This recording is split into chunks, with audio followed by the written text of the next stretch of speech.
ஹல்லேலூயா.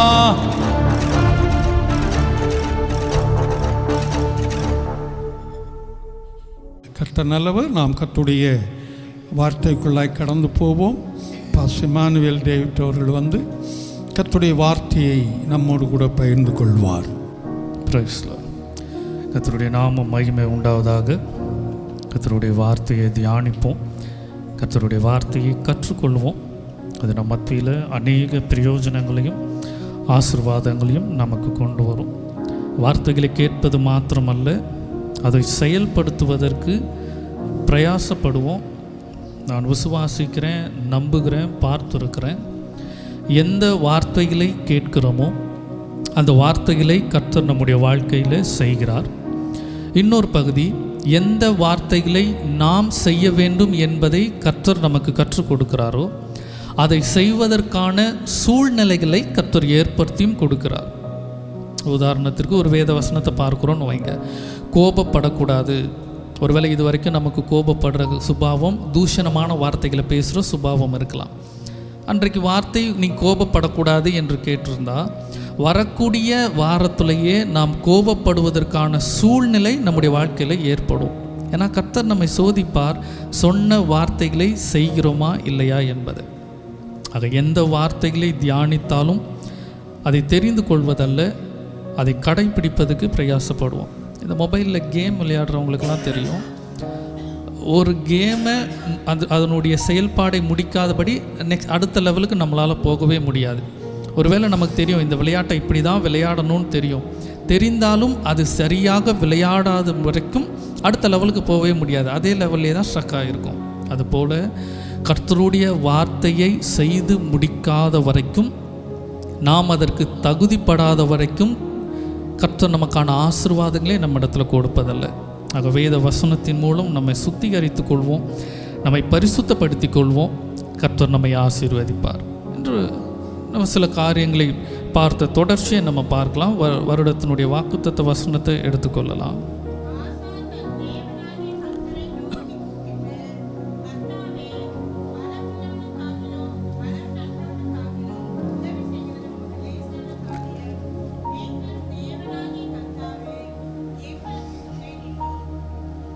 ரெண்டு நாளாகவும் 14வது அதிகாரத்தில் 11வது வசனத்தை வாக்கு தத்தமாக வைத்து தியானித்து கொண்டு இருக்கிறோம். அதில் பார்த்தது போல், எங்கள் தேவனாகிய கர்த்தாவே எங்களுக்கு துணை நில்லும், பலம் உள்ளவனுக்காகிலும் பலனற்றவனுக்காகிலும் உதவி செய்கிறது உமக்கு லேசான காரியம். பார்த்தோம், கர்த்தர் ஒரு மனிதனுக்கு துணை நிற்கிறார், கர்த்தர் ஒரு மனிதனுக்கு உதவி செய்கிறார். துணை என்பது வெறும் ஏதோ ஒரு ஆறுதலுக்காக இருக்கிற துணை அல்ல. ஏன்னா சில நேரம் நம்ம சிலருக்கு துணையாக இருப்போம். நம்ம சொல்லுவோம், என்னால் ஏதாவது செய்ய முடிஞ்சால் என்னால் செய்ய முடியும், என்னால் முடிஞ்சது அவங்க கூட ஆறுதலாக இருக்கிறது, இவ்வளோதான் என்னால் முடியும், அப்படிப்பட்ட சூழ்நிலையில் இருப்போம். ஆனால் கர்த்தர் அப்படிப்பட்டவர் அல்ல. அவர் துணையாக இருப்பது நமக்காக காரியங்களை செய்வதற்கு. அப்போ அவர் யாருக்கு துணையாக இருப்பார் என்பதை குறித்து பார்த்தோம். அவர் யாருக்கு துணையாக இருப்பார்? தம்மை நோக்கி கூப்பிடுறவர்கள் நம்ம பார்க்கல. உத்தமனுக்கு கர்த்தர் துணையாக இருப்பார். 19வது அதிகாரத்தில் 11வது வசனத்தை வாசிக்கலாம்.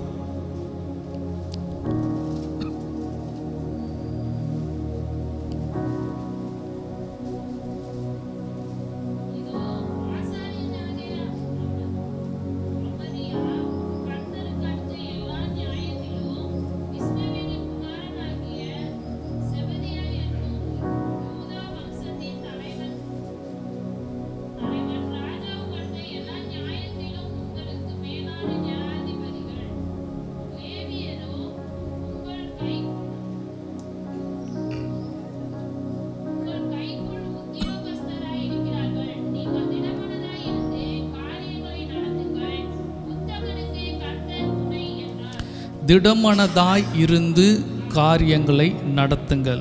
Hold your heart, do your work. எந்த காரியமாக இருந்தாலும் முன்னாடி போங்க. யார் வேண்டுமானாலும் செய்யலாம். நான் சொன்னது போல் திடமனதாக இருந்து காரியத்தை நடத்துங்கள். யார் வேண்டுமானாலும் எதை வேண்டுமானாலும் செய்யலாம். யார் வேணால் ஊழியத்தை செய்யலாம், யார் வேணால் வேலைகளை செய்யலாம், யார் வேணால் படிக்கலாம், யார் வேணால் வாழ்க்கையில் முன்னோக்கி போகலாம். ஆனால் ஒன்று, கர்த்தர் கர்த்தர் யாருக்கு துணையாக இருப்பார்? உத்தமர்களுக்கு தான். இல்லை அப்படி தான் வாசி, திடமனதாக இருந்து காரியத்தை நடத்துங்கள், கர்த்தர் உங்களுக்கு துணையாக இருப்பார்னு சொல்லலை. யார் வேண்டாலும் எதை வேணுமானாலும் செய்யலாம். ஆனால் கர்த்தர் யாருக்கு மாத்திரம்தான் துணை? உத்தமர்களுக்கு மாத்திரம்தான் துணை. அந்த உத்தமனை குறித்து, யோபுவை குறித்து பார்த்தோம். உத்தமனுடைய குணாதிசயங்கள் என்ன என்பது சொல்லி, எப்படியாக இருந்தால் உத்தமனாக இருக்கலாம். உத்தமனாக இருந்தால் தேவன் துணையாக இருப்பார். யார் உத்தமன்? உத்தமனாக இருப்பதற்கு என்ன காரியம் நம்ம இடத்துல காணப்பட வேண்டும் என்பதை பார்த்தோம். ஏதாவது ஞாபகம் இருக்குதா யாருக்காவது? உத்தமன் என்றால் யார்? அவனுடைய சுபாவம் என்ன?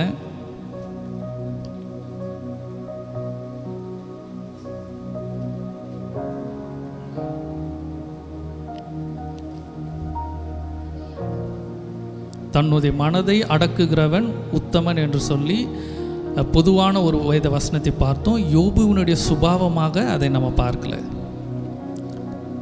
நான் சொல்கிறேன், 2018 வருடம் தியானித்ததான வேத வார்த்தைகள் எனக்கு இப்போ வரைக்கும் அது பிரயோஜனமாக இருக்குது. சில காரியங்களே நான் வரக்கூடிய நாட்களில் சாட்சிகளாக சொல்லும்போதோ இல்லை சில காரியங்களை விளக்கும் போதோ நான் சொல்கிறேன், வேத வசனத்தை கற்று வைத்து கொள்ளாத வரைக்கும், நான் சொன்னது போல் வசனம் எல்லாமே எனக்கு தெரியும், யோபு சம்பவம் தானே எல்லாம் தெரியும் அப்படி என்பது அல்ல. சில நேரம் குறிப்புகள் எடுப்பதோ ஞாபகத்தில் வைத்து கொள்வதோ, கர்த்தர் எனக்கு துணையாக இல்லை, எனக்கு பிரச்சனையாக இருக்குது, நான் ஜெபிக்கிறேன் நடக்கலை என்றால், நான் சொன்னது போல் கர்த்தர் சொல்லுகின்ற வார்த்தைகளை நம்மை தகுதிப்படுத்தாத வரைக்கும், நம்மை பக்குவப்படுத்தாத வரைக்கும், நம்ம இடத்துல மாற்றங்களை காணாத வரைக்கும் கர்த்தருடைய செயல் நம்ம இடத்துல இருக்காது. வேத வசனத்தை, ஒருவேளை நம்ம வசனத்தை நம்ம ஞாபகம் வைத்து கொள்ள முடியாது. சில நேரங்களில் எல்லா செய்திகளையும் ஞாபகம் வைத்து கொள்ள முடியாது. ஆனால் நான் அடிக்கடி சொல்வது போல், எந்த காரியத்தை மாற்றிக்கொள்ள வேண்டும் இல்லை எந்த காரியத்தை செய்யணும் என்பதை இருதயத்தில் பதித்து வைத்து கொண்டால் அது நம்ம விட்டு மாறவே மாறாது. உத்தமனை குறித்து பார்க்கும்பொழுது வாஸ்தவத்தில் பிள்ளைகளுக்கு அவன் நல்ல பழக்க வழக்கங்களை அவன் சொல்லி கொடுத்தவனாக இருந்தான்னு சொன்னேன். யோசித்து பார்ப்போம், இந்த 2 வார இடைவெளியில் எத்தனை பெற்றோர் நீங்கள் உங்கள் பிள்ளைங்களுக்கு நல்ல பழக்க வழக்கங்களை சொல்லி கொடுத்தீங்க? பார்த்தும் பார்க்காத போல் இருந்தீங்களா? இல்லை, யோபு குறித்து வரும்போது அவன் தவறு செய்யலை, பிள்ளைகள் இருந்தாலும் ஒருவேளை செய்திருப்பார்களோ என்று நினைத்து முன்னெச்சரிக்கையாக அவன் சொல்லி கொடுத்தான். அப்போ பிள்ளைகள் தவறு செய்கிறார்கள், செய்ததற்கு பின்பு அறிவுரை அல்ல, அதற்கு முன்பாகவே கற்றுக் கொடுக்க வேண்டும் என்று சொல்லி வேதத்தில் தியானித்தோம். எத்தனை பேர் அதை செய்தோம்? நான் சொல்கிறேன், இனி வரக்கூடிய நாட்களிலும் வருகின்ற காரியங்களை செய்ய தவறும்போது நம்ம உத்தமனாக இருக்க மாட்டோம். கர்த்தருடைய பார்வையில் கர்த்தருடைய துணை நமக்கு இருக்கவே இருக்காது. சபைக்கு வருவதில் ஒரு நன்மையும் இருக்குது, பெரிய பிரச்சனையும் இருக்குது. காரியங்களே தெரியாத வரைக்கும் பிரச்சனையே இல்லை. ஏதோ நல்ல ஒரு ஆவிக்குரிய சபை, சத்தியத்தை சொல்லாத சபை, ஆசீர்வாதமாக இருப்பீங்க, நல்லாவே இருப்பீங்கன்னு சொல்கிற சபைக்கு போகிறவங்களுக்கு பிரச்சனை இருக்காது. தேவனுடைய சமூகத்தில் போகும்பொழுது எனக்கு இப்படி ஒரு வசனமே இல்லை அப்படின்னு அவங்க சொல்லிட்டாங்கன்னா, தேவன் அந்த ஊழியர்கள் தான் கேட்பார், நீ ஏன் போதிக்கலைன்னு. சபைக்கு வருகிறவர்களையும் கேட்பார், நீ படித்து வேதம் உன் கையில் கொடுக்கப்பட்டிருக்கு, போதகர்கள்கிட்ட மாத்திரம் இல்லை, நீ படித்து தெரிந்து கொள்ள வேண்டியதான அவங்களையும் கேட்பார். ஊழியர்களையும் அவர் கேட்பார், நீ ஏன் பிரசங்கத்தை நீ போதிக்கலைன்னு சொல்லி. வேத வசனத்தை அறிந்து கொள்கிற சபைக்கு வரும்பொழுது, தெரிந்தும் தவறி நடக்கும்பொழுது வேதத்தில் வாசிக்கிறோம், அறிந்தும் தன் எஜமானுடைய சித்தத்தை அறிந்தும் செய்யாது இருக்கிறவர்களுக்கு மற்றவங்களை விட அடி அதிகமாக விழும். தெரியாமல் இருந்தாலே பிரச்சனை இல்லை, தெரிந்து கொண்டோம் என்றால் அதை செய்ய வேண்டும். தெரிந்தும் செய்யாமல் இருக்கும்பொழுது மற்றவர்களுக்கு வருகிற பிரச்சனை விட நமக்கு அதிக பிரச்சனை வரும். சில நேரம் யோசிப்போம், அவங்க ஆண்டவரை குறித்து அறிந்துக்கிறது இல்லை, அவங்க சபைக்கு போகிறதில்ல, அவங்க கர்த்தருக்கென்று காணிக்க கொடுக்கறதில்ல, ஆலயத்துக்கெலாம் அவங்க வரவே மாட்டேங்கிறாங்கன்னு நினச்சா சர்ச்சுக்கு போகிறாங்க. இல்லை அவங்க ஆண்டவரே யாருன்னே தெரியாதவங்க, அவங்களாம் நல்லா இருக்காங்க. எனக்கு ஏன் பிரச்சனை வருது என்றால், நம்ம கர்த்தரை குறித்து அதிகம் அறிந்து கொள்கிறோம், அதை செய்ய தவறுகிறோம், அதனால தான் பிரச்சனை வருது. ஆக வசனங்களை நினைவில் வைத்து கொள்வோம். குறிப்பு நான் சொல்வது போல், ஒரு காரியத்தை பார்த்தோம் என்றால் பல காரியங்களை யோசிப்போம். ஒரு நாள் சபைக்கு வருகிறோம், அந்த காரியங்கள் வேத வசனம் வருகிறது என்றால், வீட்டுக்கு சென்ற பிறகு மாலை நேரத்தில் உட்காரும் போது என்ன குறிப்பு பார்த்தோம், எந்த காரியத்தை நம்ம செய்யணும். ஒருவேளை குறிப்பு எடுக்கலைன்னா இந்த யூடியூப்பில் இருக்கும், என்ன பிரசங்க குறிப்புகள் இருக்குது, வசனங்கள். இப்படி கர்த்தருக்குள்ளாக நம்மை பலப்படுத்தும் பொழுது, கர்த்தருக்குள்ளாக உறுதிப்படுத்தி கொள்ளும் பொழுது தான் நம்முடைய வாழ்க்கையில் மாற்றங்கள் தேவன் செய்கிறார். இன்றைக்கி ஒரு சில காரியங்களை பார்ப்போம். நேற்று பார்த்த போல் பிள்ளைகளுக்கு நல்ல பழக்க வழக்கங்களை சொல்லி கொடுக்குறவன், வசதிகளை மற்றும் ஏற்படுத்தி கொடுக்கல, ஆவிக்குரிய காரியங்களிலும் பிள்ளைகள் மீது கவனம் உள்ளவனாக இருந்தான். எத்தனை பெற்றோர் நம்ம ஆவிக்குரிய காரியங்களை கவனம் உள்ளவர்களாக இருக்கிறோம்? கண்டும் காணாதது போல் இருப்பதல்ல, காண்கிற காரியங்களை வார்த்தைகளால் சொல்லி அறிவுரைகளை எத்தனை பேர் மாற்றுகிறோம் என்பதை குறித்து பார்த்தோம். அடுத்த காரியம் பார்க்கும்பொழுது, யோபு தேவன் மீது அவன் நம்பிக்கை உள்ளவனாக இருந்தான். எப்படி நம்பிக்கை என்றால், யோபு நம்பிக்கை என்பது வேறு. தேவன் யோபின் மீது நம்பிக்கை வைக்கக்கூடிய அளவுக்கு யோபு நடந்து கொண்டான். தேவன் தைரியமாக சொல்கிறார், நீ அவனுக்கு உண்டானதை நீ எடுத்துக்கோ. பிசாசானவன் வந்து யோபு குறித்து அவன் கேட்கும்பொழுது தேவன் தைரியமாக சொல்கிறாரு, அவனுடையதெல்லாம் உன்னுடைய கரத்தில் நான் கொடுக்குறேன். அப்போ அவருக்கு என்ன நம்பிக்கை? நீ என்ன எடுத்தாலும் அவன் மறுதளிக்க மாட்டான். ஒருவேளை தேவனுக்கு ஒருவேளை சந்தேகம் இருந்திருக்குமானால் அவர் எல்லாவற்றையும் ஒப்படைத்திருக்க மாட்டார். இல்லை என்றால் யோபுன்னு இடத்துல போய் சொல்லியிருப்பார், யோபு இந்த மாதிரி பிசாசானவன் வருவான், உன்னோடதெல்லாம் கொடுத்துருக்கேன், நீ தைரியமாக இரு. ஏதாவது ஒரு வார்த்தை சொல்லியிருக்கலாம். அவர் அப்படி சொல்லவே இல்லை. ஏன்னா அவருக்கு நம்பிக்கை இருக்குது, யோபு பின்வாங்க மாட்டான் என்று. அந்த நம்பிக்கையை அவன் காப்பாற்றக்கூடியவனாக இருந்தான். எல்லாவற்றையும் இழந்த சூழ்நிலையிலும் தேவனுக்கு அவன் நன்றி கொடுக்கக்கூடியவனாக இருந்தான். அவன் நன்றி பலிகளை அவன் செலுத்தினான். அவர் வாயினால் நன்றி சொல்லாக்கி, கர்த்தர் கொடுத்தார், கர்த்தர் எடுத்தார், கர்த்தருக்கு ஸ்தோத்திரம். எல்லாம் வரும்பொழுது மாத்திரம் தேவன் நல்லவர், எல்லாம் ஒன்றுமே இல்லை, பலவீனமாயிற்று, சூழ்நிலைகள் கீழாக போகும்போது மறுதளிப்பதோ புலம்புவதோ அல்ல, தேவன் நல்லவர் என்று அவன் சொன்னான். தொடர்ந்து இன்றைக்கி ஒரு சில காரியங்களை நம்ம பார்க்கலாம், எடுத்துக்கொள்ளலாம். 2வது அதிகாரத்தில் 4வது வசனத்தை வாசிக்கலாம். சாத்தான் கர்த்தருக்கு பிரதியுத்தரமாக, தோளுக்கு பதிலாக தோலையும் எல்லாவற்றையும் கொடுத்து விடுவான்.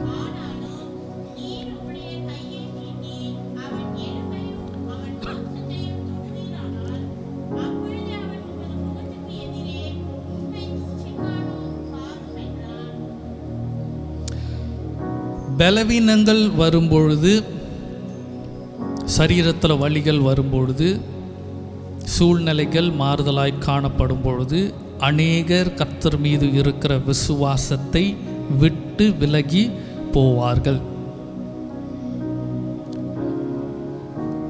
மோசேவை கொண்டு கர்த்தர் இந்த புஸ்தகத்தை எழுதுகிறார். இந்த புஸ்தகத்தை எழுதுனது மோசே. வேதத்தில் போன வாரம் கேட்டது போல், வேதத்தில் முதலாவது எழுதப்பட்ட புஸ்தகம் யோபுவாகத்தான் இருக்கு. அதுதான் இல்லை, அதுவாகத்தான் இருக்க வேண்டும் என்று சொல்லி அந்த காலத்திட்டங்களை வைத்து அந்த வேதத்தை எழுதுகிறவர்கள் எழுதியிருக்கிறாங்க. இது நாள் வரைக்கும் கர்த்தர் நமக்கு இப்படிப்பட்ட சூழ்நிலையெல்லாம், ஏன்னா யோபு குறித்து ஒன்றொன்றாய் தியானிக்கும் பொழுது நம்முடைய வாழ்க்கையை ஒப்பிட்டு பார்க்க முடியும்.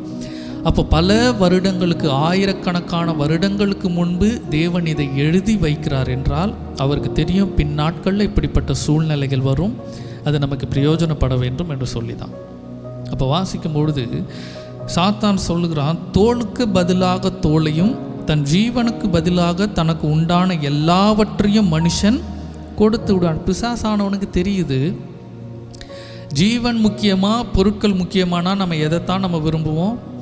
ஜீவனைத்தான் விரும்புவோம். ஒரு 2 கோடி பணம் தரேன், இப்போ உதாரணத்துக்கு சொல்கிறேன், யாரோ நம்ம இடத்துல வராங்க, உங்களுக்கு நான் 10 கோடி பணம் தரேன், ஆனால் அந்த 10 கோடியை வைத்து விட்டு நீங்கள் 6 மாதம்தான் உயிரோடு இருப்பீங்க, இல்லைன்னு சொன்னால் 1 வாரம் தான் உயிரோடு இருப்பீங்கன்னு சொல்கிறாங்க.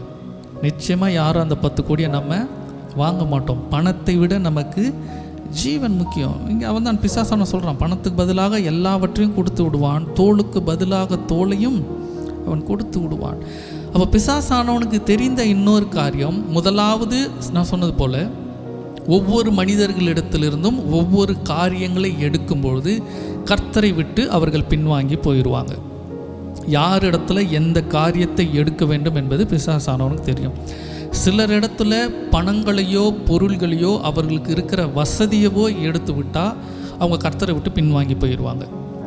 ஒரு சிலர் இருக்காங்க, எந்த வசதி போனாலும் பரவாயில்ல, ஒன்றுமே இல்லை, சாப்பாடு இருக்கா, வேலைக்கு போகிறோமா, இது போதும், கர்த்தரை பிடித்து கொண்டு இருப்பாங்க. ஆனால் சில நேரத்தில் சரீரத்தில் ஒரு பலவீனம், மீளாத ஒரு பலவீனம், மருத்துவமனை வீடுமா இருக்கிறாங்க, ஆப்ரேஷனாக இருக்கிறாங்க, ரொம்ப சோர்ந்து போயிருக்காங்க, படுத்த படுக்கையாக இருக்கிறாங்க.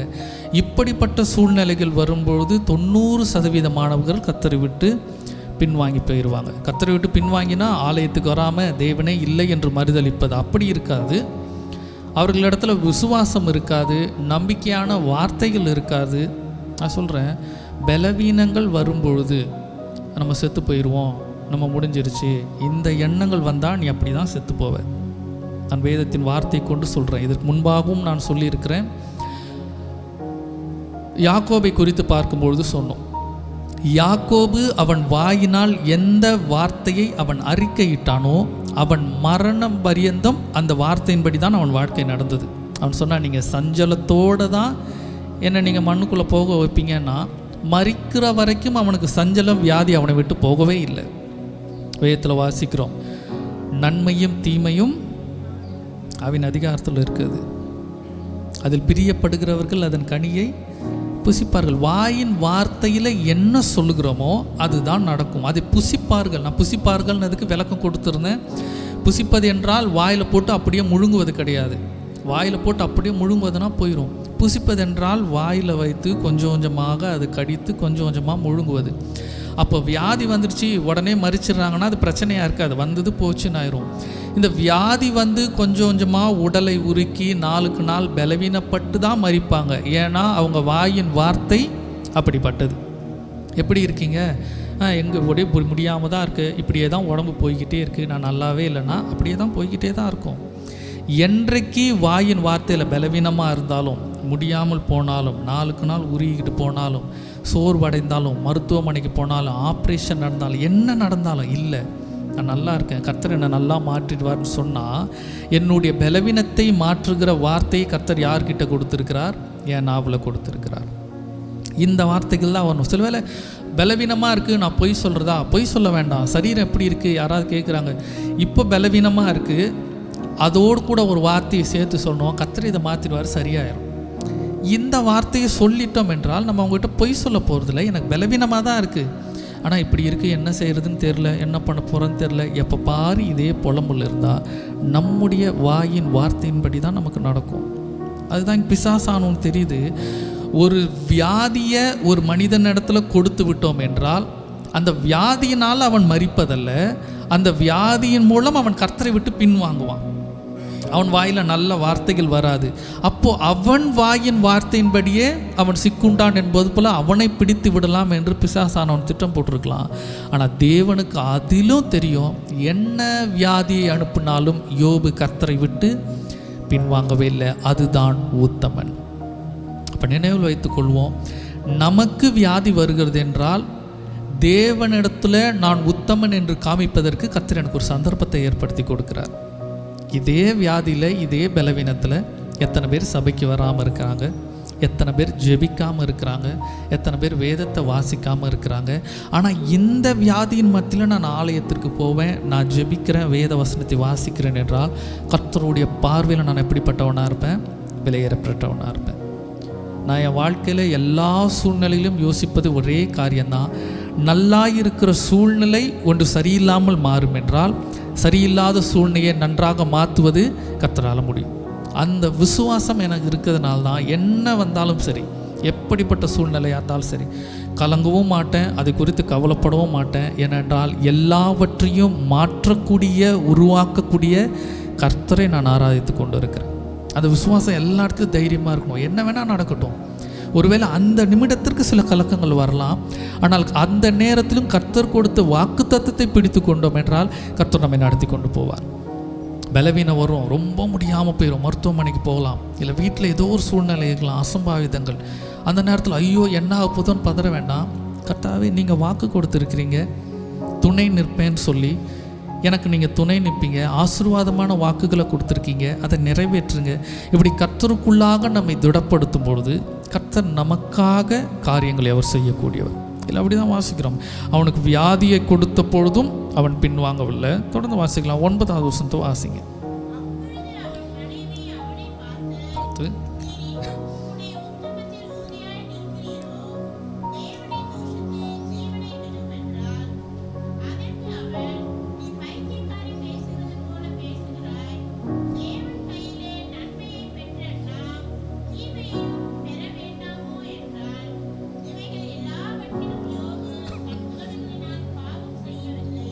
இதான் முக்கியமான ஒரு பகுதி. நான் சொன்ன தொடர்ச்சி போக, இவைகள் எல்லாவற்றிலும் யோபு தன் உதடுகளினால் பாவம் செய்யவில்லை.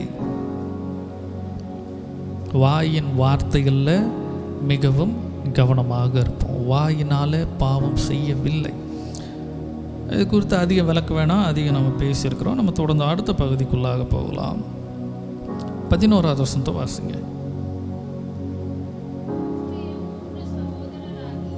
சிநேகிதராகிய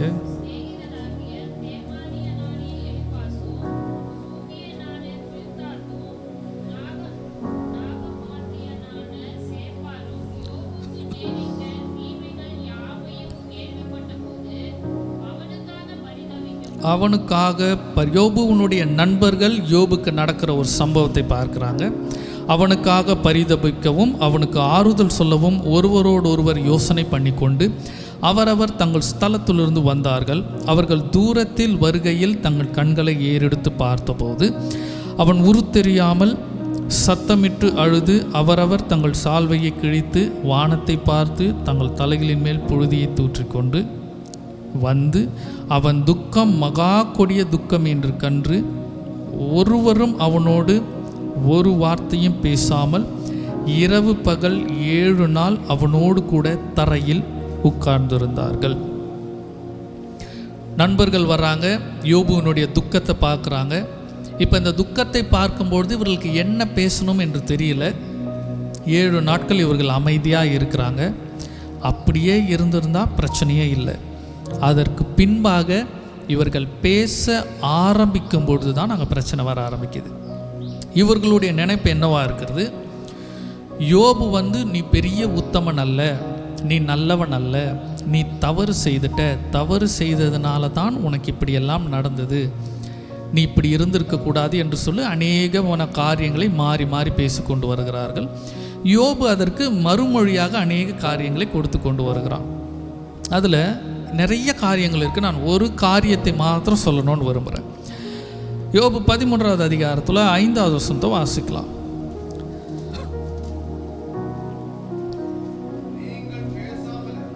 நீங்கள் பேசாமல் இருந்தால் நலமாகும், அது ஞானமாய் இருக்கும். இதில் நான் கற்றுக் கொடுக்க வேண்டிய விஷயம் என்ன? நம்மிடத்தில் பேசுகின்ற எல்லாருடைய வார்த்தைக்கும் எல்லாருக்கும் செவிசாய்க்க வேண்டும் என்கிறதான அவசியம் இல்லை. நீங்கள் அப்படி பண்ணிட்டீங்க. அறிவுரைகள் நல்லது தான், நல்ல விஷயந்தான். ஆனால் எல்லாருடைய அறிவுகளும் வேத வார்த்தை இல்லாதபடி, ஒரு ஜென்ரலாக சொல்கிறேன், வேத வார்த்தை இல்லாதபடி எந்த அறிவுரையையும் ஏற்றுக்கொள்ள வேண்டும் என்கிறதான அவசியம் இல்லை. வேத வார்த்தையை சொல்லி வேத வார்த்தையை குறிப்பிட்டு அறிவுரைகள் சொல்லுகிறார்கள் என்றால் நிச்சயம் மணிக்கணக்கில் சொன்னாலும் உட்கார்ந்து கேட்போம். வேதத்தில் இப்படி சொல்லப்பட்டிருக்கு, வேதத்தில் இப்படி எழுதப்பட்டிருக்கு. அந்த அறிவுரைகளை மணிக்கணக்காக வருடக்கணக்காக இருந்தாலும் கேட்டுக்கொண்டே இருப்போம், தப்பு இல்லை. வேத வார்த்தை இல்லாதபடி இந்த உலக ஞானிகள், உலக காரியங்கள், அப்படிப்பட்ட அறிவுரைகளுக்கு, அந்த வார்த்தைகளுக்கு செவி சாய்க்கணும்னு அர்த்தம். அதில் கற்றுக்கொள்ள வேண்டியும் யோபுவின் இடத்துல இருந்த தைரியம், நீ பேசாமல் அமைதியாக இரு என்று சொல்லக்கூடிய அந்த ஒரு போல்ட்னஸ். இன்றைக்கி நான் கேட்பேன், எத்தனை பேரால் நம்ம இடத்துல, நம்முடைய சகோதரர்கள் இடத்துலையோ, நண்பர்கள் இடத்துலையோ, உறவினர்கள் இடத்துலையோ, யாரோ ஒரு இடத்துல நீங்கள் பேசாதீங்க, அமைதியாக இருங்கன்னு சொல்கிற தைரியம் நம்ம இடத்துல வராது. ஏன்னா நம்ம என்ன யோசிப்போம், இதை சொன்னால் அவங்க வருத்தப்படுவாங்க, இதை சொன்னால் அவங்க கஷ்டப்படுவாங்க, அதனால் சொல்ல வேண்டாம் என்று சொல்லி நம்ம விட்டுருவோம். நாம் சொல்லாமல் இருந்தால் தேவன் நம்ம இடத்துல கணக்கு கேட்பார். என்ன கணக்கு கேட்பார்? அஞ்ஞானியாய் பேசின வார்த்தைகளுக்கு நீ ஏன் கடிந்து கொண்டு புத்தி சொல்லலை? அவர்கள் கேட்குறாங்க, கேட்கல, அது வேறு விஷயம். ஒருவேளை அவங்க சுபாவமே அதுதானா, அவங்க வேறு யாருக்கிட்டையாவது பேசிட்டு போட்டோம். நம்ம இடத்துல அப்படிப்பட்ட வார்த்தைகளை பேசக்கூடாது. ஏன்னா நான் விசுவாசிக்கிறோம், நாம் கர்த்தருடைய ஆலயமாக இருக்கிறோம். நம்முடைய இருதயத்தில் யார் வாசம் செய்கிறது? தேவன் வாசம் செய்கிறார். தேவன் வாசம் செய்கிற இந்த ஆலயத்திற்குள்ளாக தேவையில்லாத சத்தங்களை நாம் அனுமதிப்போம் என்றால் அதை யாரை துக்கப்படுத்தும்? எனக்குள்ளாக இருக்கிற தேவனை அது துக்கப்படுத்தும். அதுதான் சொல்லுவேன், நம்ம கேட்கிற பாடல்களாகட்டும், கேட்கிற வார்த்தைகளாகட்டும் மிகவும் கவனமாக இருக்கணும். எதை நமக்குள்ளாக அனுப்புகிறோம்? சரியில்லாததை உள்ளே அனுப்பிக்கொண்டே இருந்தால் எனக்குள்ள தேவன் இருக்க மாட்டார், அவர் என்னை விட்டு எப்பயோ கடந்து போயிருப்பார்.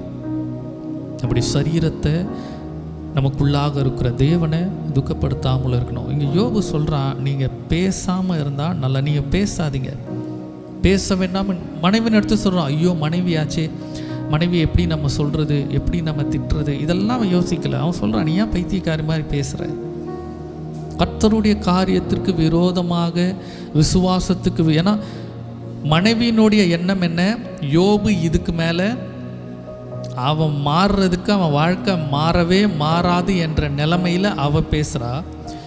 யோபுவும் அதே நிலைமையில் அவன் மனப்பக்குவத்தில் இருந்து தான் அவன் என்ன சொல்லியிருப்பான், அவன் சொல்கிறது சரிதான், இனி என்னன்ற மாதிரி இருந்திருக்கும். ஆனால் யோபுக்கு தெரியும், என் வாழ்க்கை இப்படி இருக்காது, என் விசுவாசத்துக்கு தடையாக இங்கே இருக்கிற. பேதுரு எப்படி இயேசுவான ஒரு இடத்துல பிசாசு போல் அவன் செயல்பட்டானோ, நம்முடைய விசுவாசத்திற்கு, நம்முடைய நினைப்புகளுக்கு, நம்முடைய வாஞ்சைகளுக்கு விரோதமாக அநேகர் வரலாம். நான் சொன்னது போல் அவர்களை அல்ல, கர்த்தரை மாத்திரம் நோக்கி பார்ப்போம். ஏதோ ஒரு இதில் பார்த்தேன், don't be so impatient to go for low அப்படின்னு. அதாவது காத்திருக்கிறதுக்கு விருப்பம் இல்லாமல் உங்கள் தகுதிக்கு குறைவான ஒன்றுக்கு போய்விடாதீர்கள் என்று சொல்லி, எப்பொழுதுமே கர்த்தரை மாத்திரம் நோக்கி கொண்டு இருக்கும்பொழுது, ஏன்னா வேத வசனம் சொல்லுகிறது, இருதயத்தின் வாஞ்சையை அவர் அருள் செய்யக்கூடியவர், தமக்கு பயந்தவர்களின் மன விருப்பத்தின்படி செய்து என்றால் இதுவரை இல்லை, ஆனால் செய்வார். அப்போ எல்லா சூழ்நிலையும் நமக்கு இருக்க வேண்டிய காரியம் கர்த்தரை மாத்திரம் நோக்கி பார்ப்போம். நம்முடைய குடும்பமாகட்டும், வேலையாகட்டும், தொழிலாகட்டும், நம்முடைய கரத்தினால எதையும் நம்ம உருவாக்கிடவே முடியாது. சொன்னது போல் ஆகாரினுடைய பிள்ளையினுடைய காரியத்துக்கு ஆகாரால் ஒன்றுமே பண்ண முடியாது. ஆகாருக்கு எதுவுமே தெரியல, அவளால் எதுவும் பண்ண முடியல. ஆனால் அதை கண்ணோக்கினது கர்த்தர். யோசேப்பை மீட்டெடுப்பதற்கு யாக்கோபால் ஒன்றுமே பண்ண முடியல. பிள்ளைய எங்கேயோ விற்றுட்டாங்க, இவன் எங்கே இருக்கான்னு இவன் தேடி போல, இவன் அலைஞ்சான், இவன் பிரயாசப்பட்டான்னு ஒன்றுமே இல்லை. இவனால் எதுவுமே செய்ய முடியல. இவனால் எதுவுமே செய்ய முடியலையே என்று சொல்லி தேவன் யோசேப்பை அப்படியே விடவில்லை, அவர் பார்த்து கொண்டார். அப்போ எல்லா சூழ்நிலைகளிலும் கர்த்தரை பிடித்து கொண்டிருப்பதும் விசுவாசத்தை பிடித்து கொண்டிருப்பதும் அவசியம். காரியங்களை மாற்றுவதும் செய்வதும் கர்த்தருடைய கரத்தில் இருக்கிறது. இதில் பார்க்குறோம், அதுதான் பார்க்குறோம். அந்த வசனத்தில் வாசிக்கிறோம், நீங்கள் பேசாமல் இருந்தால் நலமாக இருக்கும். அநேக நேரத்தில் நம்முடைய வாயின் வார்த்தைகளினால் நமக்கு காரியங்கள் நடக்காமல் இருக்கிறது, பெற்றுக்கொள்ளாமல் இருக்கிறோம். தைரியத்தோடு இருக்கணும். இன்றைக்கி அநேக நேரத்தில் பிரச்சனைகள் வரும்பொழுது, இல்லை நமக்கு சூழ்நிலைகள் வரும்பொழுது, மனது சோர்ந்து போகும்பொழுதெல்லாம் நம்முடைய வார்த்தை ஏதோ இருக்குங்க, என்னன்னு தெரியல, பார்ப்போம், உடம்பு எப்படி இருக்குது, குடும்பம் எப்படி இருக்குது, வேலை எப்படி இருக்குது, தொழில் எப்படி போய் கொண்டு இருக்குது, ஊழியம் எப்படி போயிட்டு இருக்கு, குடும்பத்தில் சில காரியங்கள் எப்படி இருக்குது, ஏதோ இருக்குது, பார்ப்போம், ஜெபிச்சுட்ருக்கோம், ஆண்டவர் ஏதோ ஆண்டவர் சித்தம், ஆண்டவர் பார்ப்பார். இப்படி அலட்சியமான ஒன்றல்ல. யோபு போல யோபு வாசிக்கலாம். 42வது அதிகாரத்தில் 2வது வசனத்தை வாசிங்க. தேவரீர் சகலத்தையும் செய்ய வல்லவர், நீர் செய்ய நினைத்தது தடைப்படாது என்று என்பதை அறிந்திருக்கிறேன். இது எந்த சூழ்நிலையில் சொல்கிறான்னு பார்ப்போம். யோபு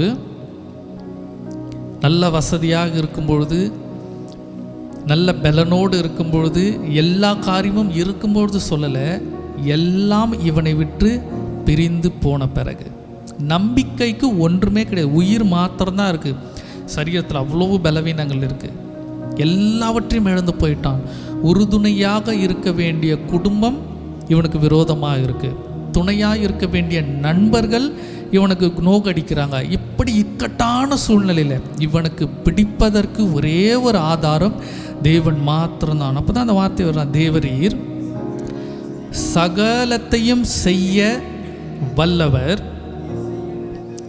நீர் செய்ய நினைத்தது தடைப்படாது என்பதை அறிந்திருக்கிறேன். அப்போ யோபுக்குனுடைய விசுவாசம் கர்த்தர் ஏதோ ஒன்றை செய்ய போகிறார்.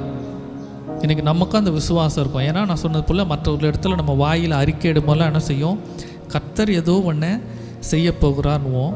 ஆனால் என்ன செய்ய போகிறார் என்பதில் தான் யோபுக்கும் நமக்கு மன வித்தியாசம். நம்முடைய நினைப்பு எப்படி இருக்குன்னா, நான் எதிர்பார்த்து வைத்திருந்தது ஒரு பெரிய காரியம், அது இனிமே நடக்காது, ஆனால் ஏதோ ஒன்று நடக்கும், கர்த்தர் ஏதோ ஒன்று பார்த்துறார். இதுதான் நம்மளுடைய எதிர்பார்ப்பு. தேவன் செய்யவே மாட்டார் என்பது நம்ம யோசிக்கவே மாட்டோம். கர்த்தர் செய்வாருன்றதில் நமக்கு 100% நம்பிக்கை இருக்கும். ஆனால் நம்ம என்ன எப்படி இருக்கும், நான் நினைத்த அளவுக்கு நடக்காது, ஆனால் ஏதோ நடந்தால் சந்தோஷம்தான், அது வேண்டான்னு நம்ம சொல்ல மாட்டோம். நடந்தால் சந்தோஷம்தான், ஆனால் நிச்சயம் அப்படி நடக்கும்ன்ற விசுவாசம் நமக்கு இருக்காது. ஏதோ ஒன்று நடக்கும், ஆனால் கர்த்தர் செய்வார், பார்ப்போம், அப்படி தான் இருக்கும். ஆனால் யோபு எப்படிப்பட்டவன், 19வது அதிகாரத்தில் 25வது வசனத்தை வாசிக்கலாம்.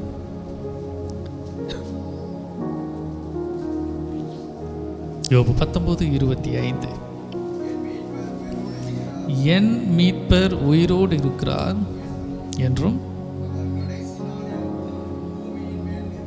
பூமியின் மேல் நிற்பார் என்றும் அறிந்திருக்கிறேன். சரி, இந்த வேத வசனத்தில் 3 பகுதிகள் அடங்கி இருக்கிறது. 3 காரியங்கள் இந்த வசனத்தில் அடங்கி இருக்கிறது. திரும்ப அந்த வசனத்தை வாசிக்கலாம். என் மீட்பர் உயிரோடு இருக்கிறார் என்றும்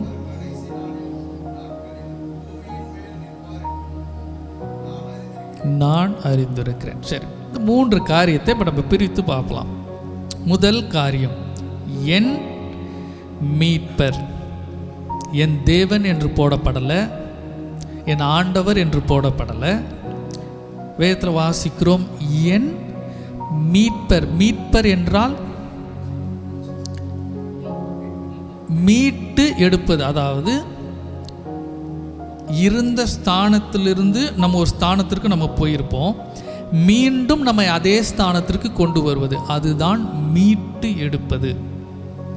எடுப்பது என்றால் பள்ளத்தில் இருக்கலாம், உயர்வாக மாற்றுவது, கீழான நிலைமையிலேருந்து உயர்த்துவது, அது வேறு, அது எடுப்பது. மீட்டு எடுப்பது என்று, மீட்டு என்ற ஒரு வார்த்தை வந்துட்டால் நான் எந்த நிலைமையில் இருந்தனோ அதே நிலைமைக்கு நான் திரும்ப வரணும், அதுதான் மீட்டு எடுப்பது. இல்லைண்டா நம்ம போட்டிருக்கலாம், என்னை உயர்த்துகிறவர், என்னை ஆசீர்வதிக்கிறவர், என்னை எடுக்கிறவர், என்னை மாற்றுகிறவர், இதெல்லாம் போடலை. ஏன் சொல்கிறேன், இப்போ உதாரணத்துக்கு நான் சொல்கிறது போல் எல்லாருக்கும் புரிகிற மாதிரி ஒரு விளக்கம் சொல்கிறேன். என்கிட்ட இப்போ நான் ஒரு கார் வைத்திருக்கிறேன்.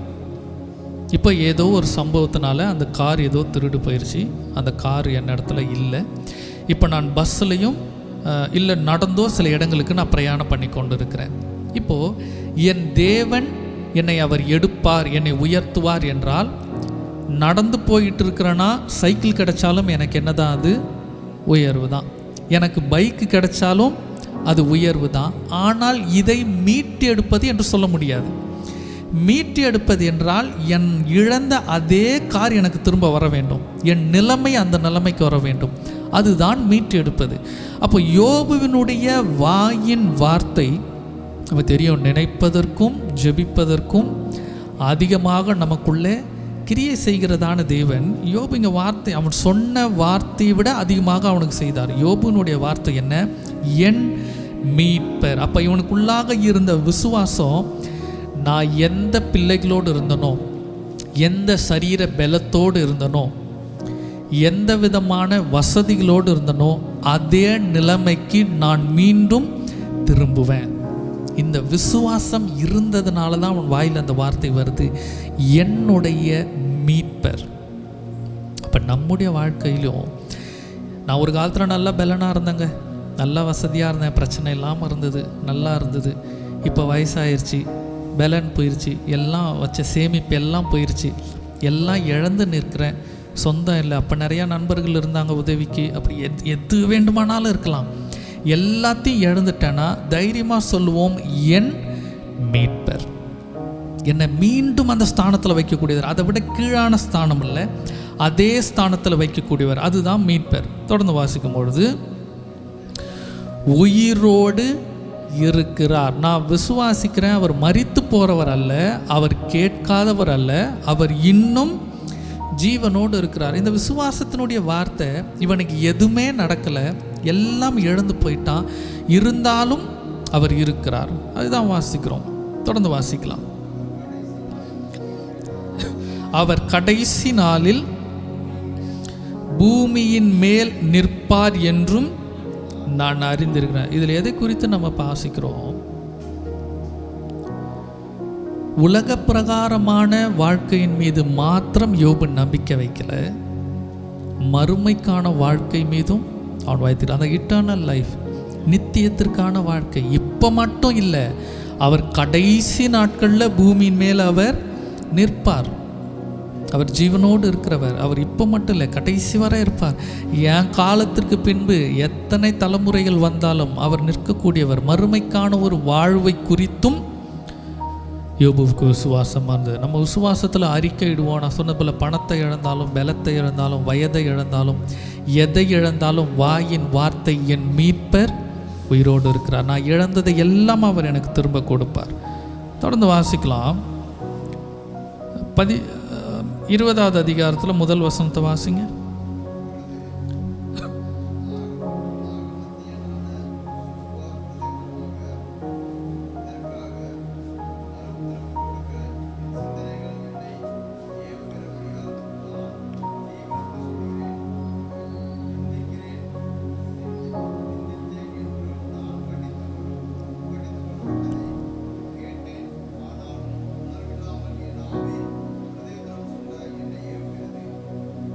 சரி, இது அவர்களுக்கு குறித்ததான இது ஒரு பெரிய பகுதியாக இருக்கும். இதுக்கு அடுத்து வரலாம். நம்ம அதற்கு முன்பாக ஒரு காரியத்தை பார்க்கலாம். 8வது அதிகாரத்தில் 20வது வசனத்தை வாசிக்கலாம்.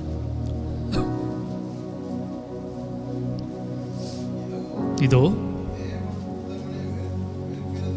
தேவன் உத்தமனை வெறுக்கிறதும் இல்லை. அப்போ யோபுக்கு இருந்ததான ஒரு நம்பிக்கை, நான் உத்தமனாக இருந்தால் கர்த்தர் என்னை என்ன செய்ய மாட்டார், ஒருவேளை என்னை தண்டிக்கலாம், என்னை கண்டிக்கலாம், ஆனால் வெறுத்து விடுவது அவர் இடத்துல இருக்காது. ஏன்னா தண்டிக்கும் பொழுது, கண்டிக்கும் பொழுது அது நம்ம சேர்த்து கொள்வோம். ஒரு மனிதனை வெறுத்து விட்டோம் என்றால் அவன் நல்லா இருந்தாலும் சரி, நல்லா இல்லைனாலும் சரி, அது குறித்து நம்ம அக்கறையே பட மாட்டோம். நீ எப்படி வேணால் இருந்துக்கோ, எனக்கு அவளை, நீ நல்லா இருக்கியா, அதுவும் எனக்கு பிரச்சனை இல்லை. நம்ம ஒருவேளை ஒருவரை நேசிக்கும் பொழுது தான் அதனுடைய வருத்தங்களோ தாக்கங்களோ நமக்கு இருக்கும். அப்போ யோபுவின் இடத்துல இருந்த நம்பிக்கை, அவர் உத்தமனை வெறுக்கிறதல்ல. அப்போ இந்த வேதத்தில் சொல்லப்பட்ட இந்த காரியங்களை நாம் செய்யும் பொழுது, நமக்கு பலவீனம் வந்தாலும், பிரச்சனைகள் வந்தாலும், நமக்கு இருக்கிற நம்பிக்கை, நான் உத்தமனாக இருக்கிறேன், கர்த்தர் என்னை என்ன செய்ய மாட்டார், வெறுத்து நீ இப்படியே அழிஞ்சு போயின்னு அவர் விட மாட்டார், கர்த்தர் என்னை சேர்த்து கொள்வார். அந்த நம்பிக்கை இருக்கணும். தொடர்ந்து வாசிக்கலாம். இன்னொரு வசனத்தை 42வது அதிகாரத்தில் 7வது வசனத்தை வாசிங்க.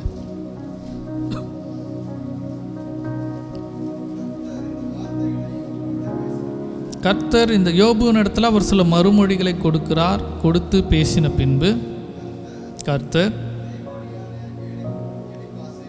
நோக்கி, உன்மேலும் மேலும் எனக்கு கோபம் மூடுகிறது, என் தாசனாகிய யோபு பேசினது போல் நீங்கள் என்னை குறித்து நிதானமாய் பேசவில்லை. 2 காரியத்தை குறிப்பிட விரும்புகிறேன். 1, பொதுவாக நிதானமாக பேசுவது. 2, கர்த்தரை குறித்து நிதானமாக பேசுவது. நமக்கு ஏதாவது ஒரு பிரச்சனை வந்துருச்சு, நமக்கு ஏதாவது ஒரு கஷ்டம் வந்துருச்சுன்னா, ஆண்டவர் என்னை சோதிக்கிறாரு, ஆண்டவர் நான் ஜெபிக்கிறேன், ஆண்டவர் என்னை விடுதலை ஆக்கணும், ஆண்டவர் எனக்கு நல்லது செய்யணும். மற்றவங்களுக்கு ஏதாவது பிரச்சனை வந்துருச்சுன்னா, அவங்க இப்படி பண்ணாங்க, அதனால தான் ஆண்டவர் அவங்களுக்கு அதை செய்கிறாரு. ஆனால் நமக்கு வந்தால் மட்டும் என்ன, கர்த்தர் என்ன சோதிக்கிறாரு, கர்த்தர் ஏதோ என்கிட்ட எதிர்பார்க்குறாரு. அப்படி அல்ல. கர்த்தரை குறித்து பேசும்போது கர்த்தருடைய சிந்தனை என்னன்னு நமக்கு தெரியாது. ஒருத்தவங்களுக்கு ஒரு பிரச்சனையை அவர்களுக்கு கொடுக்குறாரு என்றால், அது அவங்க தப்பு செஞ்சதுனால அவங்களுக்கு பிரச்சனை வந்திருக்கலாம், இல்லை அவர்களை திருத்த ஏதோ ஒன்று. ஆனால் அவரை இப்படி இதனால தான் அவர் இது செய்கிறார் என்று கர்த்தரை குறித்து பேசுவதற்கு நமக்கு எந்த அதிகாரமும் கிடையாது. நம்ம குறித்து வேணால் நம்ம சொல்லிக்கலாம், கர்த்தர் இடத்துல வேணால் கேட்கலாம், கர்த்தாவே நான் தவறு செய்ததுனால ஒருவேளை இந்த காரியத்தை எனக்கு அனுமதிக்கிறீங்கன்னா இதை என்கிட்ட மாற்றுங்க, இப்படி வேணால் நம்ம கேட்கலாமே தவிர, அதை தாண்டி தேவன் இப்படிப்பட்டவர், தேவன் இதை தான் செய்வார் என்று சொல்வதற்கு நமக்கு அதிகாரமில்லை. தேவனை குறித்து பேசுகிற வார்த்தைகளில் நிதானமாய் பேச வேண்டும். இந்த வார்த்தையை திரும்பவும் வாசிக்கலாம்.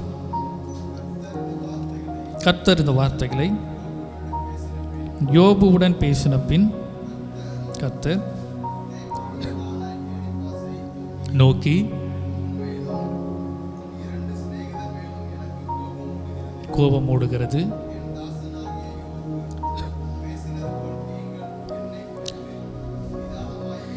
நிதானமாய் பேசவில்லை. நான் இன்னைக்கு அநேகர் காரியங்களில் அமைதியாக இருக்க வேண்டிய இடத்துல அமைதியாக இருக்க கற்றுருக்கிறேன், சாந்தமாக இருக்க வேண்டிய இடத்துல சாந்தமாக இருக்க கற்றுருக்கிறேன்.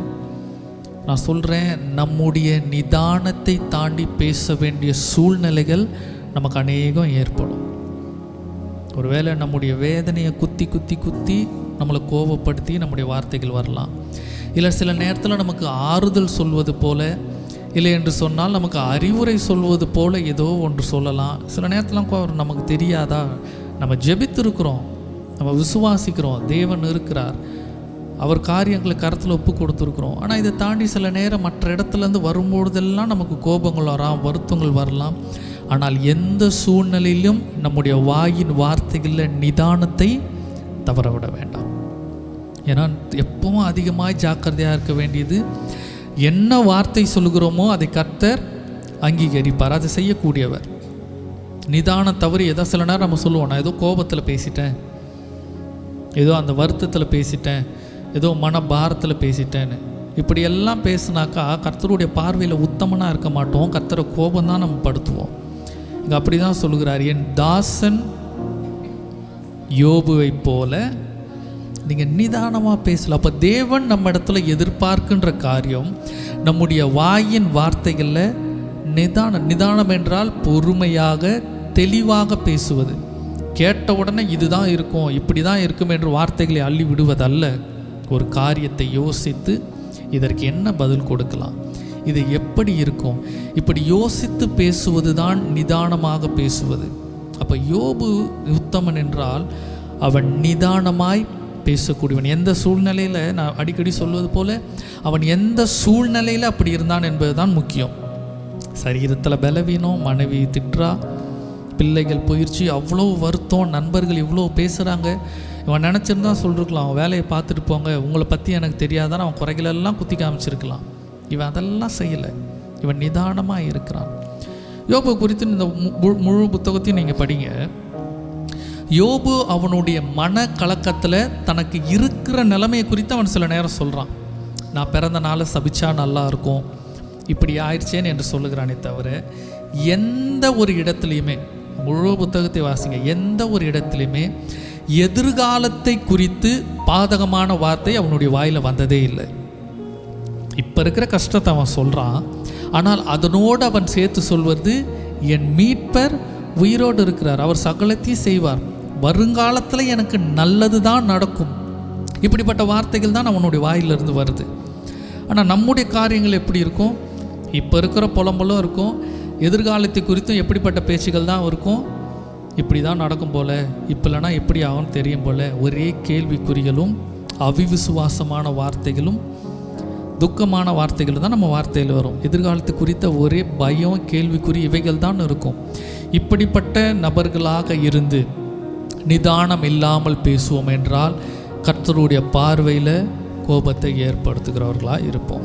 நான் சொல்வது போல், இன்றைக்கு நாம் கேட்கிறதான வார்த்தைகள் ஒருவேளை சிலருக்கு இந்த நாளிலே பிரயோஜனப்படலாம், சிலருக்கு அடுத்த வருஷம் பிரயோஜனப்படலாம், இல்லை 10 வருடங்கள் 20 வருடங்கள் கடந்து கூட சூழ்நிலைகள் ஏற்படலாம். ஆனால் இந்த வார்த்தையை ஞாபகத்தில் வைத்துக்கொள்வோம், எல்லா சூழ்நிலையிலும் நிதானத்தோடு பேசுவோம்.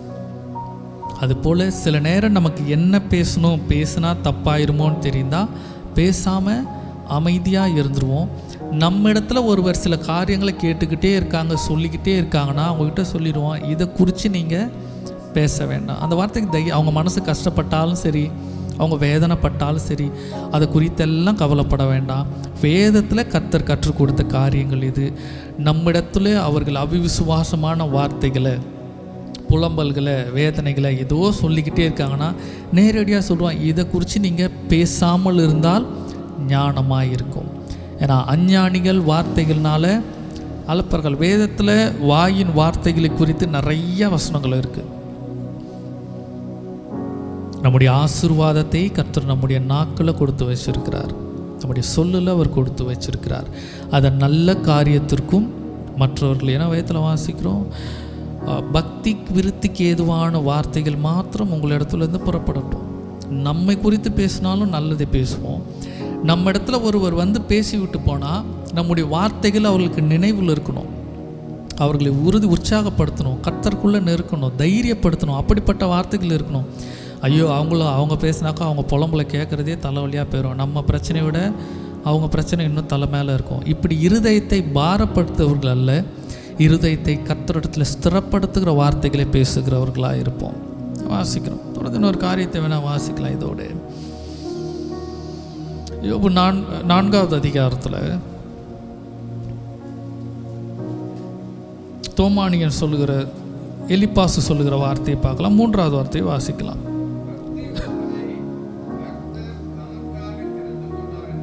இல்லை, அந்த வசனம் இல்லையே. யோபு 42வது அதிகாரத்தில்,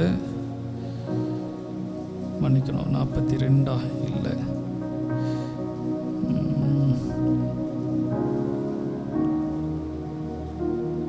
யோபு 4வது அதிகாரத்தில் 3வது வசனத்தை வாசிங்க.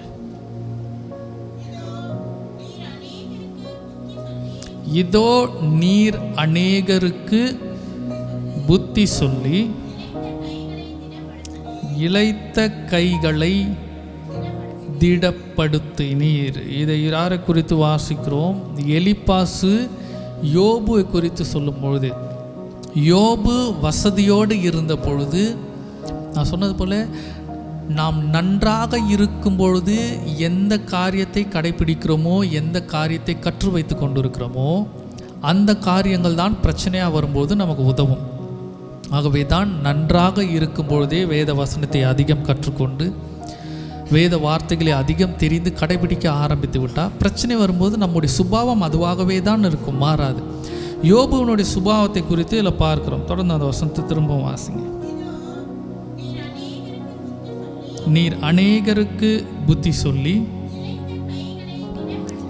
இளைத்த கைகளை திடப்படுத்தினீர். யோபு அநேகருக்கு அவன் புத்தி சொல்லக்கூடியவனாய் இருந்தான். அதுதான் உத்தமனுடைய குணாதிசயம், நல்ல காரியங்களை சொல்லுவது. சரி, நான் சொன்னது போல வேதத்திற்கு உட்பட்டு நம்முடைய கண்களுக்கு முன்பாக சரியில்லாத காரியங்கள் இருக்கும் பொழுது அதை சொல்ல தவறும் பொழுது கர்த்தருக்கு முன்பாக கணக்கு கொடுக்கணும். அது குடும்பமாக இருக்கலாம், எங்கே இருந்தாலும் சரி. நமக்கு உட்பட்டு ஒரு காரியம் இருக்கும் பொழுது அதை சொல்லுவது, அறிவுரை கொடுப்பது நம்முடைய கடமை. அவன் சொல்வது மாத்திரமல்ல, இளைத்த கைகளை திடப்படுத்தினீர். இளைத்த கைகளை திடப்படுத்தினீர்னு சொன்னால் லிட்ரலி சொல்லும் போது முடியாதவர்களுக்கு உதவி செய்வது, அவர்களுடைய நிலைமையை மீண்டும் எழ செய்வது, அநேக உதவிகளை செய்யக்கூடியதான ஒரு நபராக இருந்தான். அப்படிப்பட்ட நபருக்கே எல்லாம் இழந்து பிரச்சனை வந்தது. இப்போ இதை சொல்லி அவங்க என்ன செய்கிறாங்க? குத்தி காட்டக்கூடியவர்களாக இருக்கிறாங்க. இது எந்த நிலைமையில் எலிப்பாஸ் இந்த வார்த்தையை சொல்கிறான்? யோபு எல்லாத்தையும் இழந்து போயிட்டான். இப்போ நீர் எல்லாருக்கும் நீ புத்தி சொன்னீரே, இளைத்த கைகளெல்லாம் நீ திடப்படுத்தினீரே. இப்படின்னா நல்லது சொல்வது போல தெரியும், ஆனால் அவங்க என்ன செய்கிறாங்க? குத்தி காட்டுறாங்க. அதில் பார்ப்பாங்க, என்ன நீங்கள் ஒரு காலத்தில் நல்லா இருந்தீங்களே, நல்லா வசதியாக இருந்தீங்களே, இப்போ என்ன இப்படி ஆயிடுச்சு? ஏன் உங்கள் உடம்பு ஏன் இப்படி ஆயிடுச்சு? நீங்கள் நல்லா தானே இருந்தீங்க, ஏன் இப்போ வேலைக்கெல்லாம் போகிறது இல்லையா? ஏன் சம்பாத்தியம் என்னாச்சு? நல்லா தானே இருந்தீங்க, நீங்கள் இப்படி மேலே போயிடுவீங்கன்னு நினச்சோமே. இப்படி கேட்பதெல்லாம் நல்லது போல் இருக்கும், ஆனால் நம்ம மனதை என்ன செய்யாது? வேதனைப்படுத்தும். ஒரு காலத்தில் எப்படி இருந்தோம், இப்படி இல்லை சொல்கிறாங்கன்னு. இப்படி வார்த்தைகள், நான் சொன்னது போல் பிசாசானவன் எப்பொழுதும் நம்ம இடத்துல எதை கொண்டு தான் வருவான்? கேள்விகளை கொண்டு தான் வருவான்.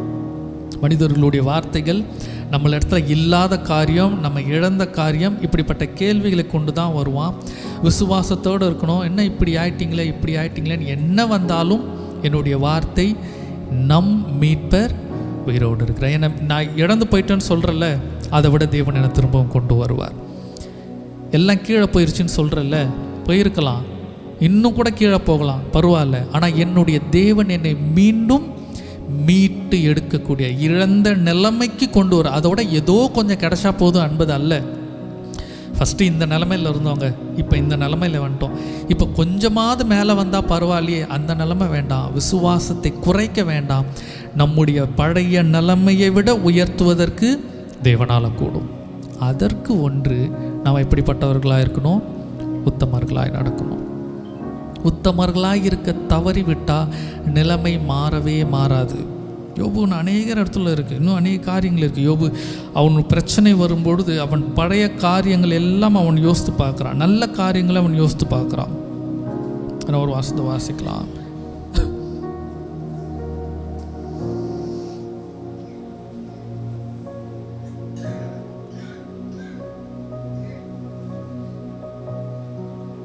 யோபு 1:10 வாசிங்க. நமக்கு நேரம் இல்லை, இந்த காரியத்தை மட்டும் நான் வரக்கூடிய நாட்கள் அதை பார்த்து. யோபு 1:10. நீர் அவனையும் அவன் வீட்டையும் அவனுக்கு உண்டான எல்லாவற்றையும் சுற்றி வேலி அடைக்கவில்லையோ? போதும். யோபு உத்தமனாய் இருக்கிறான்.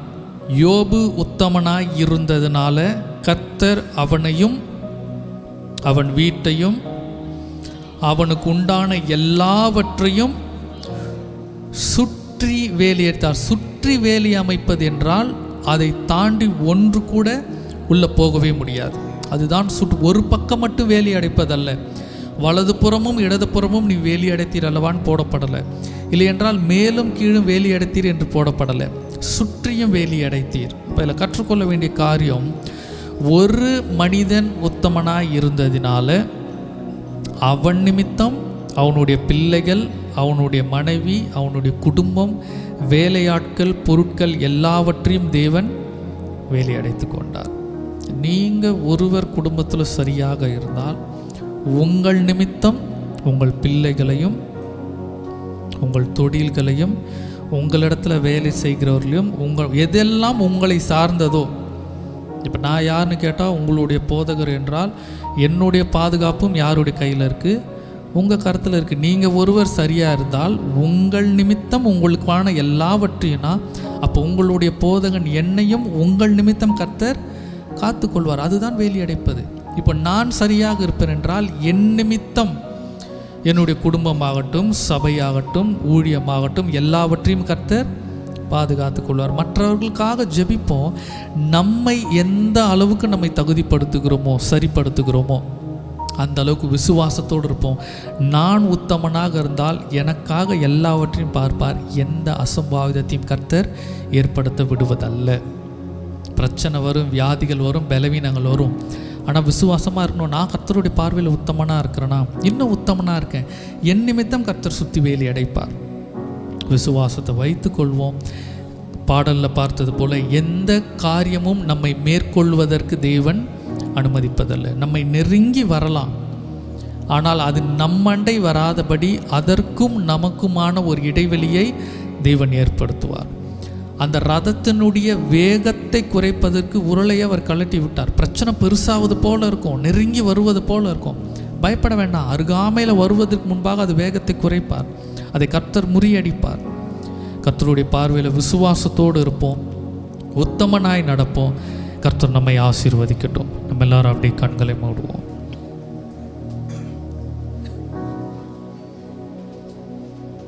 கண்களை மூடுவோம், கர்த்தரை நோக்கி பார்ப்போம். நம்முடைய மீட்பர் அவர் உயிரோடு இருக்கிறார். விசுவாசத்தில் அடிக்கணும். என் பலம் போயிடுச்சு, என் வயசு போயிடுச்சு, என் பணம் போயிடுச்சு, இந்த புலம்பலெல்லாம் தூக்கி போடுங்க. இப்படி பேசுகிற ஆட்கள் இடத்துல நீங்கள் தைரியமாக சொல்லுங்கள், இதை குறித்து நீ பேசாமல் இருந்தால் உனக்கு நல்லா இருக்கும். ஏன்னா பிரச்சனை எனக்குள்ள, பேசுகிறதுனால பேசுகிற உனக்கு தான் பிரச்சனை. தேவன் உன்னிடத்துல கேள்வி கேட்பார். நான் யோபுவை போல் நிதானமாக பேசக்கூடியவன், யோபு போல் நான் நிதானமாக நடக்க போகிறேன். விசுவாச வார்த்தைகளை நான் அறிக்கையிட போகிறேன். என்னுடைய மீட்பர், என்னுடைய ரட்சி எடுத்து கொடுவர், என்னை மீண்டும் என்னுடைய ஸ்தானத்தில் வைக்கக்கூடியவர். அவர் உயிரோடு இருக்கிறார். அவர் சகலத்தையும் செய்ய வல்லவர் என்பதை நான் அறிந்திருக்கிறேன். இப்போ இருக்கிற நிலைமையை விட மீண்டும் என்னை மேலே உயர்த்த அவரால் முடியும்னு அறிந்திருக்கிறேன். 5 வருஷம் தாமதம் ஆயிடுச்சா, கவலைப்பட வேண்டாம். வாழ்க்கையில் கர்த்தர் ஒரு 5 வருஷத்தை அதிகப்படுத்தி 5 வருஷத்திற்கான பலனை அதிகப்படுத்தினா அது சரியாக போயிடும். ஒருவேளை நமக்கு முன்பாக பயணத்தை தொடங்கினவங்க ஒருவேளை நமக்கு முன்பாக உலகத்தை விட்டு மரித்து போயிட்டா என்ன பண்ணுவோம்? யோசித்து பார்க்கலாம். நான் ஊழிய அனுபவத்தில் பார்த்துருக்குறேன். ஊழியத்தை முன்பாக தொடங்கினவங்க, உயர்வாக இருந்தவங்க, அவங்களுடைய ஆயுசு நாட்கள் சில நேரத்தில் சீக்கிரத்தில் முடிந்திருக்கு. அதற்காக அவங்க எனக்கு முன்னாடியே ஊழியத்தில் பெரிய ஆள் ஆயிட்டாங்களே, அவங்க வளர்ந்துட்டாங்களேன்னு அந்த பொறாமை இருக்கக்கூடாது. கர்த்தர் எனக்கு ஆயுசு நாட்களை நீடித்து கொடுப்பார், எனக்கு உயர்வை கொடுப்பார். இந்த விசுவாசம், இந்த நம்பிக்கை நம்ம எல்லா காரியத்திலும் இருதயத்தில் வளர்ப்போம். மற்றவங்களை பார்த்து நம்ம பொறாமைப்பட வேண்டாம், மற்றவங்களை பார்த்து நம்ம பயப்பட வேண்டாம், கலங்க வேண்டாம். எனக்கு உரியதை என் தேவன் எனக்கு செய்து முடிப்பார்.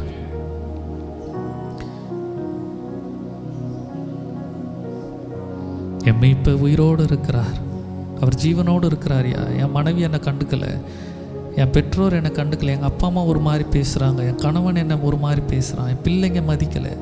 யார் எப்படி வேணால் இருக்கட்டும், நம்மை பகைத்தவர்கள், நம்மை அவமானப்படுத்தினவர்கள் எல்லாம் கர்த்தர் நம்மை உயர்த்தும் பொழுது நம்மிடத்திற்கு திரும்பி வர அவர் செய்வார். கர்த்தரிடத்தில் இது கேட்போம். கர்த்தாவை, யோபுவினுடைய உறவினர்கள் எல்லாம் அவனிடத்துல திரும்பி வந்தது போல நீங்கள் என்னை உயர்த்துங்க, என்னை விரோதித்தவர்களுக்கு ஜீவனை பெருக செய்து நான் ஆசீர்வாதமாக இருக்கதை அவர்கள் கண்கள் காணும்படி செய்யுங்க.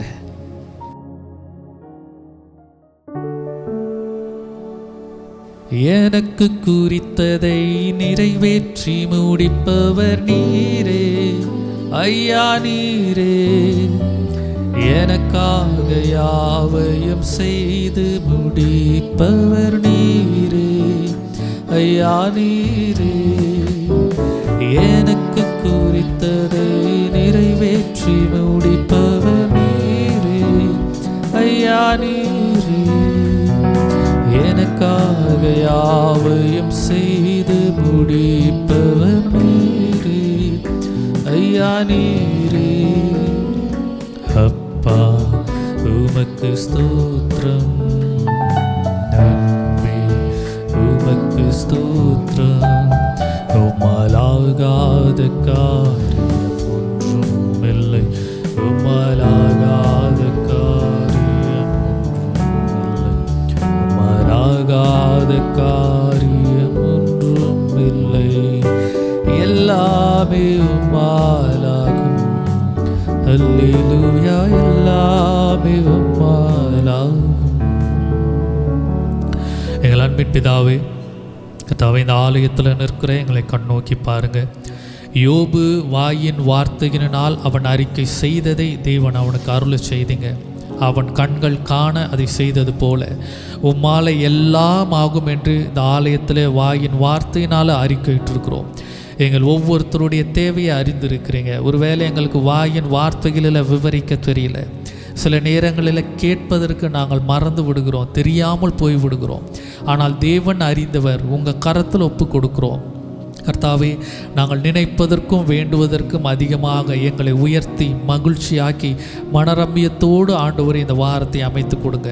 நாங்கள் பார்த்தது போல எங்களை பயம்பொறுத்துகிற, எங்களை வேண்டாமல் எங்களை துரத்துகிற, எங்கள் அருகாமைக்கில் வரக்கூடாத காரியங்களை ஆண்டவரே இரவு நேரத்தில் இஸ்ரவேல் ஜனங்களிடத்திலிருந்து பிரித்த அதே தெய்வத்தூதனானவர் இன்றைய இரவில் எங்களுக்காக இறங்கி எந்த மனிதர்கள் உள்ளத்தில் பேச வேண்டுமோ, எந்த சூழ்நிலைகளில் தேவன் கிரியை செய்ய வேண்டுமோ அவைகளில் தேவன் கிரியை செய்யுங்க. இந்த மாதம் ஆண்டவரே எண்ணிக்கைகளிலே குறைவுள்ள மாதமாய் இருந்தாலும் ஆசீர்வாதத்தின் எண்ணிக்கையில் அதிகம் பெற்ற மாதங்களாய் மாற்றுங்க. கடைசி தேதியிலும் கடைசி நேரத்திலும் நீர் அற்புதத்தை செய்வீர் என்பதை விசுவாசிக்கிறோம். எங்கள் விசுவாசத்தின்படி, எங்கள் வார்த்தையின் அறிக்கையின்படி இந்த மாதத்தில் பெரிய ஒரு ஆசீர்வாதத்தை காட்டலிடுங்க. கர்த்தாவே, இந்த வாரம் எங்கள் ஆண்டவரே நன்மையும் ஆசீர்வாதத்தையும் பெற்ற வாரமாக இருக்கட்டும். மீண்டும் நாங்கள் ஆண்டவரே ஒன்றாய் இணைந்து உம்முடைய ஆலயத்திலே உம்மை உயர்த்தி மகிமைப்படுத்தி உம்முடைய வேதத்தை தியானிக்கும் வரை எங்கள் குடும்பத்திலோ தனிப்பட்ட வாழ்க்கையிலோ சபையிலோ எங்கள் பயப்படும் விதமாகவோ துக்க செய்திகளோ அசம்பாவிதங்களோ வேதனைப்படுத்தக்கூடிய காரியங்களோ நடவாமல் பார்த்து கொள்ளுங்க. மாறுதலாக ஆண்டவரே நாங்கள் சாட்சி சொல்லத்தக்க அநேக சந்தோஷமும் ஆசீர்வாதமான காரியங்களை மாற்றுங்க. உத்தமனுக்கு தேவன் துணையாக இருக்கிறவர். நாங்கள் உத்தமனாய் இருக்க வேண்டிய உணர்வை எங்கள் இருதயத்தில் வைங்க. அதை செயலாற்ற கர்த்தர் கிருபை செய்யுங்க. இயேசுவின் நாமத்தில் ஜெபிக்கிறோம் எங்கள் ஜீவனுள்ள நல்ல பிதாவே, ஆமென். என் ஆத்துமாவே கர்த்தரை ஸ்தோத்திரி, முழு உலமை பரிசுத்த நாமத்தை ஸ்தோத்திரி. கர்த்தர் செய்த சகல உபகாரங்களை மறவாது. நம்முடைய பிதாவாகிய தேவனுடைய அன்பும் பரிசுத்தாவியின் ஐக்கியமும் சமாதானமும் சந்தோஷமும் நம் அனைவரோடும் கூட இன்றும் என்றும் சதா காலங்களிலும் இருப்பதாக. ஆமென். அல்லேலூயா, அல்லேலூயா.